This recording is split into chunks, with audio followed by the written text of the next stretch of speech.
are in the conversation now.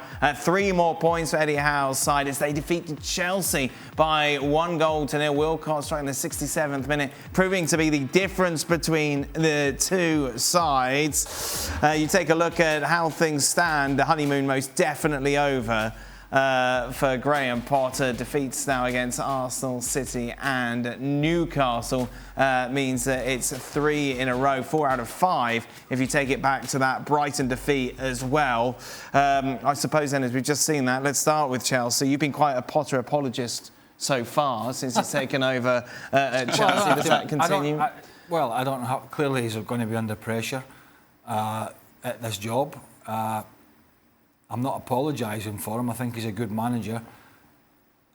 There are some mitigating factors. He's just played the 3 best teams in the country. City, Arsenal and Newcastle, the most informed Newcastle. So that is a mitigating factor. I think one of the concerns amongst others would be if I'd spent 60 million on a fullback, Cucurella or whatever it was, and I'm playing young Lewis Hall ahead of him, who played against Man City in the week, and that player was at the club I was managing before, who he knows very well. Yeah. That's a very worrying sign. Look, the stats say 51% when we put them up, possession for Chelsea, but that really doesn't tell the story. They were pretty horrible again today. They were horrible again today. They had a couple of half chances. They did change the shape in the second half, back to the back 4. Let's change again. Pulisic come on. But Newcastle were the better side. Newcastle were the better side, and really in the second half they got ahead of steam and deserved to win. And yeah, there'll be a few over the next few weeks talking about Potter's job, but I think it's way too early for that. You take a look at the Newcastle lineup, just very much trending in the right direction, Don, at the moment. Flying, absolutely flying. They're playing so well. I mean, we talked about this fixture a couple of days back, and I had the feeling, without being arrogant, that Newcastle would beat Chelsea, the form that Graham Potter's men have been on. He's now been there 14 games, Dan, and you'd like to think now he'd be settling on his best 11. That was the very average 11 I thought that he put out today, Potter. I thought his rotation was too much. I thought the change was too much. I looked at his 11 and I thought, I'm not sure you get a win at St James's Park with that 11. Not the way Newcastle have been flying. Almiron does really well there. Great goal into the top corner. And watching the second half, I thought it was only one team that was on the front foot. There was only one team being aggressive enough to win the game, and that was Newcastle.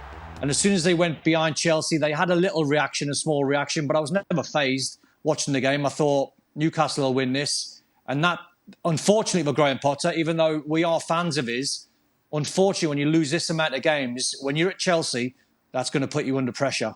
What's the big problem, Jan? For Chelsea, it's a big problem that you try to understand their identity. As you're saying, you bring in players and you play with the young kids, which is good. But I always think of the quote of Otto Rehhagel, always say, plan long-term but win short-term. And I think that is important. And if you compare the two clubs today, I mean, talking about defense, I mean, the balance at Newcastle is fantastic. I mean, so good players going forward, but they're so solid at the back. And you've seen that the whole season. And with Chelsea, you just feel it's not happening for them. And as also, if you compare the two clubs, you see a Newcastle who is building a club at the moment. They have a sport director, new CEO, a commercial director. They take the best players in, best people in. And if you do at Chelsea, there is a sport director who is a businessman from America. I mean, please, have a bit of respect for football, will you?